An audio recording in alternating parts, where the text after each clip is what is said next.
Este podcast tem o patrocínio de Vodafone Business. Saiba como a rede 5G pode tornar a sua empresa mais segura, eficiente e flexível. O futuro do seu negócio está em boas mãos.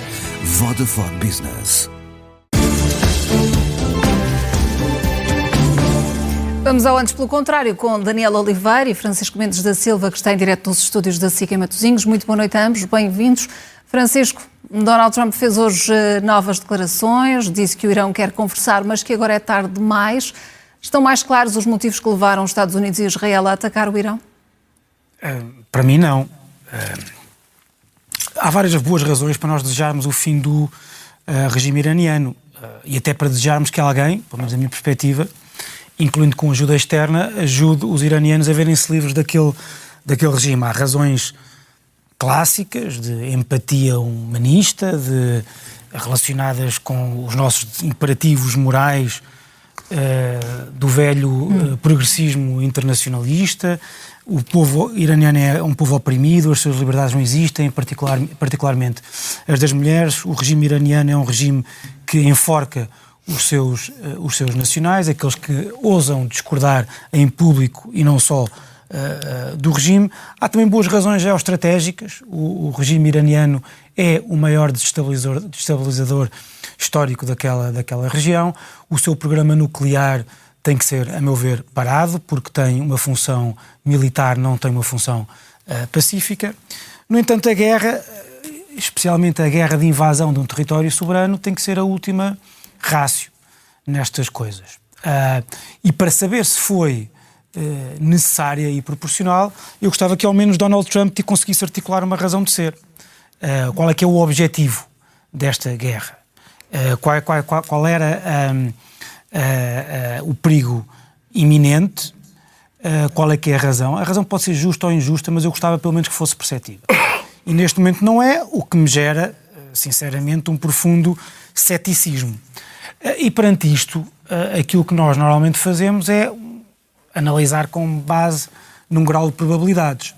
E para essas probabilidades sobre o que é a função desta guerra, o objetivo desta guerra, eu devo dizer que cai numa certa inércia, que é a de olhar para o exemplo mais recente. O exemplo mais recente é o da Venezuela. E para mim, parece-me que o que Donald Trump quer com esta guerra, ao contrário do que vi muita gente dizer, que é mudança de regime, o que é a mudança de regime?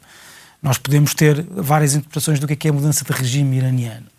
Pode ser uma mudança do regime, ou seja, a substituição do regime, ou melhor, uma mudança de regime, a substituição do regime, ou uma mudança do regime, que é a transformação do regime, tal como existe, em algo um bocadinho mais, digamos assim, entre aspas, pró-americano. Ou seja, o que Donald Trump quer, não me parece que queira, nem por razões de maneira de ser intrínseca, nem por razões políticas, porque conhece o histórico do Iraque, não parece que queira construir um regime novo, um país novo. A ideia de construção de nações não está decisivamente na sua no sangue daquela coligação que o apoiou. O que quer é, parece-me a mim, tornar de tal maneira perigoso a oposição daquele regime aos interesses americanos que, no fundo, é um bocadinho como fez com a Venezuela, dizer ao inimigo: vejam o que é que nós conseguimos fazer num dia. Nós depusemos o ditador venezuelano, agora conseguimos matar com um só ataque o líder iraniano.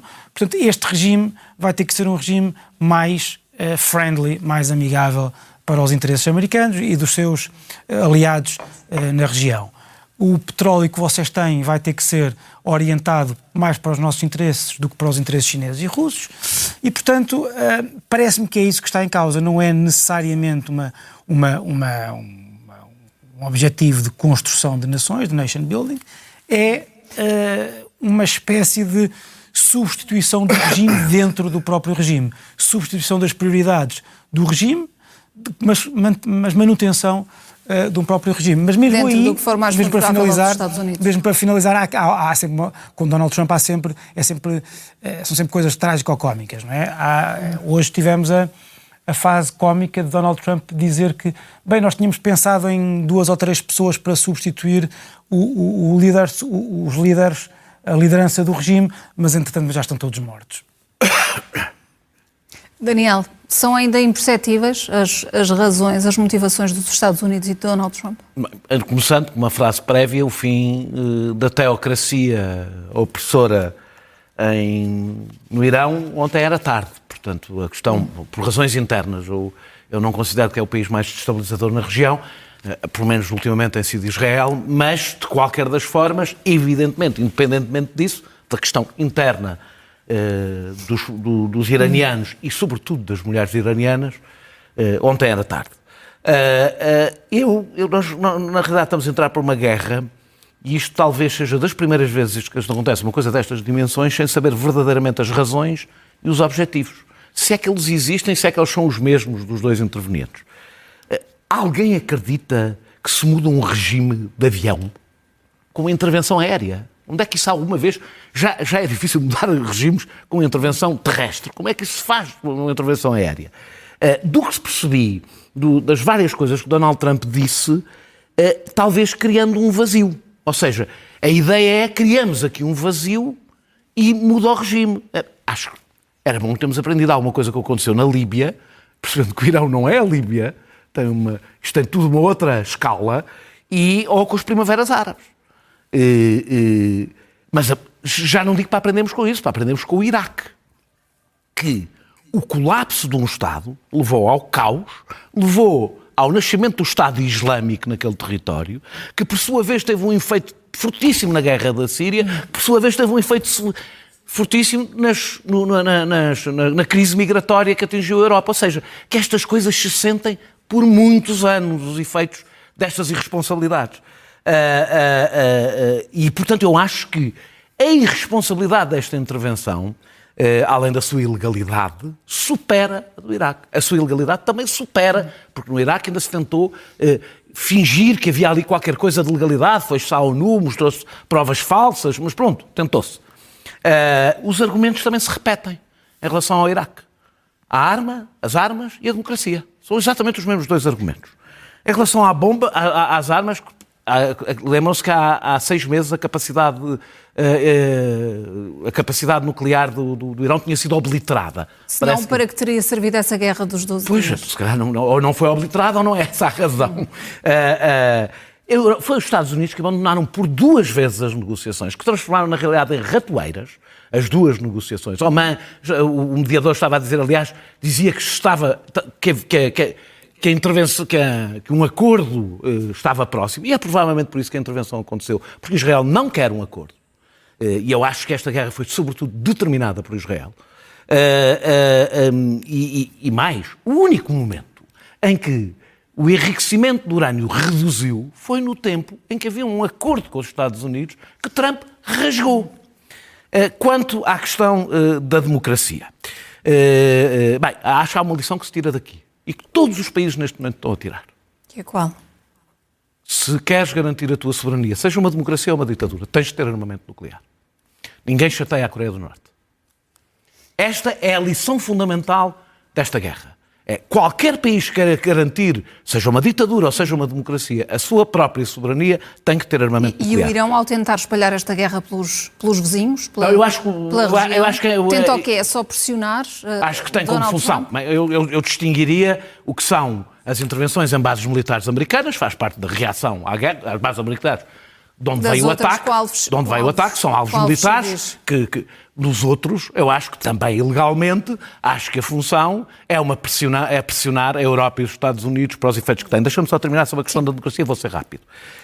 A última vez que houve uma intervenção, através de um golpe, no caso, dos Estados Unidos e apoiada do Reino Unido no Irão, foi para derrubar Mossadegh, um presidente eleito que não era do agrado dos Estados Unidos e do Ocidente, porque nacionalizou o petróleo. O resultado dessa intervenção foi a ditadura do Reza Pahlavi, que agora, curiosamente, o filho é o candidato, ou seja, a ideia parece que é substituir uma ditadura teocrática por uma ditadura laica, que criou um movimento e uma cultura anti-ocidental fortíssima no Irão, nas 2 décadas seguintes, que levou ao golpe, à Revolução Islâmica de 1979. Ou seja, estas coisas têm, mais uma vez, efeitos profundos. Eu estou convencido, e para terminar, que o que quer Benjamin Netanyahu é o colapso, não só do regime, do Estado iraniano. É, aliás, o que tem procurado à sua volta. É criar Estados falhados com o qual não é preciso negociar. A minha grande dúvida é sobre... É sobre o que é que quer Donald Trump. Essa é, na realidade, a minha dúvida. Se foi atrás, se quer perturbar a China porque é o grande fornecedor de petróleo da China, se é por razões internas, ou se não quer nada, que é sempre uma possibilidade em Donald Trump, que eu sempre, habituado e viciado à racionalidade da política, recuso-me a acreditar nessa. Francisco, olhando para as reações europeias, temos França, Alemanha, Reino Unido a manifestarem aqui uma atitude mais defensiva. Há a possibilidade de uma participação europeia nesta guerra contra o Irão? Imagino que para já não. Sinceramente, parece-me que ninguém quer isso. Mas eu acho que os países europeus ainda estão com muita dificuldade em perceber como é que vão navegar neste novo contexto. A Europa não consegue responder a uma só voz até aqui. Pois, mas o grande problema é que a Europa tende, e eu acho que bem, e é compreensível que o faça, a responder com o direito internacional. O grande problema do direito internacional é que ele existia, o direito internacional, tal como nós o conhecemos e tal como nós o invocamos, é, na verdade, uma invenção do mundo ocidental do pós-Segunda Guerra Mundial. E é uma invenção que tem por base princípios históricos, princípios morais e políticos e filosóficos do mundo euro-atlântico, do mundo euro-americano. E é mais do que isso, uma ordem jurídica que subsistia com muito cinismo, como aliás Mark Carney explicou em Davos, subsistia porque havia um polícia. Quando digo que havia um polícia, havia os Estados Unidos e havia um único polícia a comandar este direito internacional. A partir do momento em que passou a existir um mundo multipolar e não um mundo unipolar da hegemonia única dos Estados Unidos, o mundo que passou a existir é um mundo do conflito latente ou existente, porque o mundo das três potências, Estados Unidos, Rússia e China, é um mundo em que essas três potências não ligam muito à ordem jurídica, ligam essencialmente aos seus interesses e à construção de esferas de influência.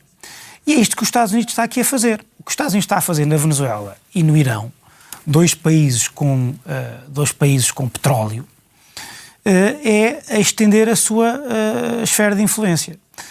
E eu devo dizer que vale muito, evidentemente, apelar ao direito internacional, porque o direito internacional tem que ser, na medida do possível, mantido e defendido. Mas, ao mesmo tempo, vale muito pouco, porque estas três potências não vão ligar muito a isso. E a União Europeia está numa posição muito difícil, porque, por um lado, precisa ainda da proteção dos Estados Unidos, porque nessas três esferas a União Europeia integra ainda a dos Estados Unidos, mas por outro lado também está a ser atacada pelos Estados Unidos. Veja-se a questão da Groenlândia. E portanto estamos aqui numa espécie de protetor, estamos perante um protetor agressor ao mesmo tempo. E a União Europeia está com muita dificuldade ainda para perceber de que lado é que vai estar. Há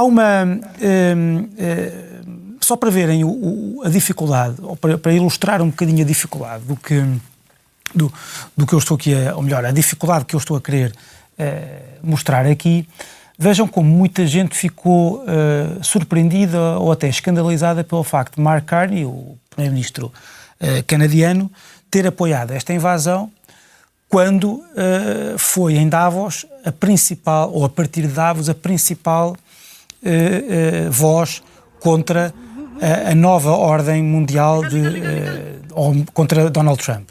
Na verdade, ele não foi necessariamente contra essa ordem mundial. O que ele diz é: há uma nova ordem mundial e nós temos que adaptar a ela. Já não podemos confiar nos Estados Unidos. E a partir de agora, o Canadá vai olhar para os seus interesses de acordo com as geometrias variáveis que se lhe apresentarem à frente. O que isto quer dizer é que numas coisas estará com os Estados Unidos, noutras coisas não estará com os Estados Unidos. Numas coisas estará com os Estados Unidos, noutras coisas estará com a China, por exemplo. E isso isso torna ainda mais... Esse discurso que foi absolutamente seminal e que será nas próximas décadas estudado nos cursos de Relações Internacionais e não só, foi um discurso que foi ao mesmo tempo muito claro sobre aquilo que tínhamos em cima da mesa, mas também muito opaco e ambíguo sobre quais serão as grandes coligações do futuro. E é isso que nós estamos aqui a ver agora, daí o grande impasse que se nota nas chancelarias europeias, porque não sabemos ainda com que linhas nos cosemos. Daniel, que papel pode ter a Europa, pode assumir neste conflito? Está de facto numa situação muito difícil. Pois, também numa situação muito difícil. Eu ouvi primeiro uma condenação tímida e depois uma disponibilidade para participar e acabaram a condenar mais a reação do que a agressão. E pode ser arrastada em alguma medida? Já está, de alguma forma já está arrastado. Mas até por razões que ultrapassam isto. Bem, mas a primeira conclusão que eu tiro daqui é que nós temos falado muito que faltam armas à Europa. Antes de mais, faltam políticos à Europa. A única... o direito internacional não é uma picuinhice, não é uma picuinhice de pessoas pouco realistas. É o que protege as potências médias. Sobretudo, serve para proteger as potências médias. Nós percebemos, aliás, a importância do direito internacional agora em relação ao Estreito de Hormuz. Se virão decidir fechar e pôr o mundo todo em crise, viola o direito internacional. E nós vamos dizer, pronto, mas temos que viver com esta realidade ou não. O direito internacional não depende dos regimes, como eu tenho ouvido muita gente parece defender, não depende. Porque senão, para já, tínhamos que bombardear meio mundo, não é? Metade do mundo são ditaduras e muitas delas bastante sanguinárias. Segundo, porque eu acho que a maior parte das pessoas não se sentem especialmente confortáveis de Donald Trump ser quem vai avaliar o que é que são democracias saudáveis, Netanyahu ser o avaliador do respeito pelos direitos humanos e com a ajuda da Arábia Saudita já agora a lutar pelo direito das mulheres iranianas. O que acontece nestes casos é o que aconteceu na Ucrânia, que é quem tem a força tenta substituir o regime por um regime que lhe é favorável. Não é mais democrático, não é que respeite mais os direitos humanos, é que lhe seja favorável. Benefícios. Que é exatamente o que fez, o que tentou fazer Vladimir Putin na Ucrânia. E se nós achamos que a moralidade não é uma arma política dos Estados médios, que é o caso de todos os Estados da União Europeia, que são ou médios ou pequenos, então não sei o que é que nos sobram. O que nos sobra é o que a França apresentou, que vai, para ganhar peso político dentro da União Europeia, deslocar armamento nuclear para ganhar peso político dentro da União Europeia. Eu acho que seria interessante nós começarmos a pensar, tendo o que eu disse na ronda anterior, que sendo a conclusão que todos temos que ter armamento nuclear, porque essa é o regresso do direito internacional. Já não são 2 ou 3 ou 4 potências com armamento nuclear. É muitas potências com armamento nuclear, portanto, com a possibilidade do que foi a crise dos mísseis a multiplicar por muitos. Aí, o que a Europa tem que fazer é ter armamento nuclear. Eu gostava, de qualquer das formas, de ter visto, e a Espanha foi o único, o Reino Unido timidamente no início, mas depois recuou, Espanha foi a única que o fez, que é defender a arma prévia, a arma nuclear, que é o direito internacional. Pelo menos naquilo que está ao seu alcance, que é não ser envolvido numa guerra. E por isso já foi alvo de duras críticas. Pois, com certeza. E foi. Também de retaliação, chamemos assim. A retaliação, na realidade, é só oratória, porque os acordos comerciais são com a Europa. Agora, Espanha fez o óbvio. É uma guerra ilegal, uma agressão ilegal. Não queremos ser envolvidos numa agressão ilegal que ainda por cima não terá nada de positivo para a Europa. Estranho é que tenha sido o único Estado a fazê-lo. E estamos já nos minutos finais, Francisco. A polémica que colocou a base das lajes no centro das atenções, faz sentido o uso condicionado que foi autorizado por Portugal? Eu queria, antes de responder ao Daniel, se não tiver tempo a falar disso, enfim, deixo esse... Mas eu gostaria de ouvir a tua opinião, Francisco. Tempo ao Daniel, porque deixa-me só dizer 2 ou 3 coisas muito rapidamente. não finjamos que não temos aqui um problema prévio quando falamos do direito internacional. Principalmente quando discutimos o direito internacional relativamente a países como o Irão, que nunca respeitaram o direito internacional. E, portanto, é muito difícil nós irmos sempre com os pruridos máximos sobre a ordem jurídica internacional perante um país que a não respeita. Aliás, a prova de que o direito internacional, tal como nós o convocamos sempre, é uma produção ocidental, é que nós, quando o Irão faz qualquer coisa, quando, enfim, financia e mobiliza elementos do Hezbollah ou do Hamas para atacar Israel, nós nunca dizemos alto lá o direito internacional. Quer dizer, nunca nos lembramos de invocar o direito internacional contra o Irão, porque sabemos que não são princípios que se lhes aplicam, ou que eles entendam que se lhes aplicam. Depois, eu entendo que Donald Trump está muito mais próximo dos princípios políticos de direito, da política internacional do Daniel do que ele pensa. O Donald Trump e a sua administração fazem parte daquele grupo de americanos que aprenderam com o Iraque.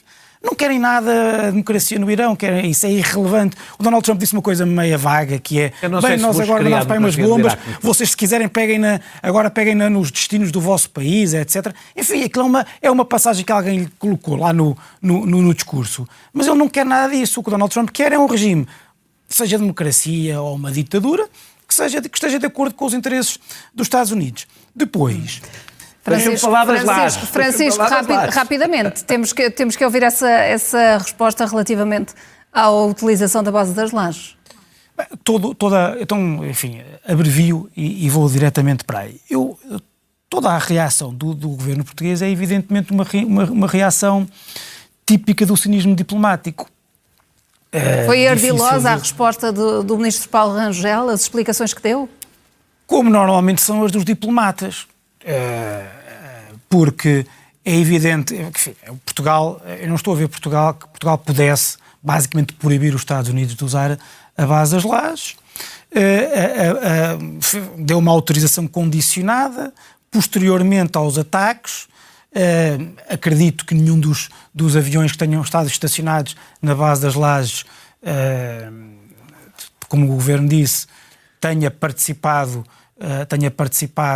no ataque ao Irão. Admito, porém, que indiretamente estejam envolvidos nesse esforço de guerra. Mas também isso não coloca Portugal numa situação incómoda, numa situação delicada, Francisco?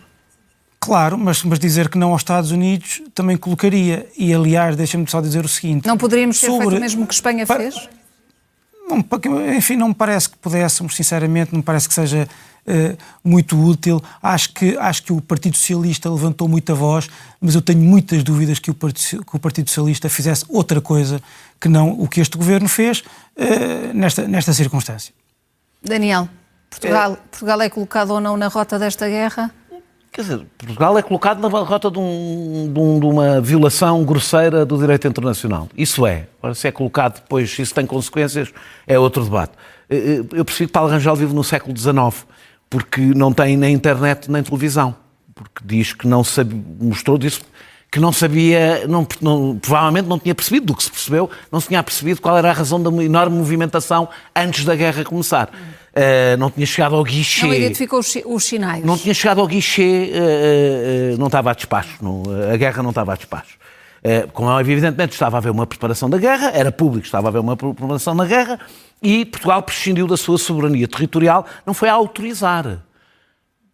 Paulo Rangel mentiu, não foi diplomático, mentiu dizendo que Portugal não tinha que autorizar, o que é falso. Mesmo naquela altura era mentira que não tivesse que autorizar.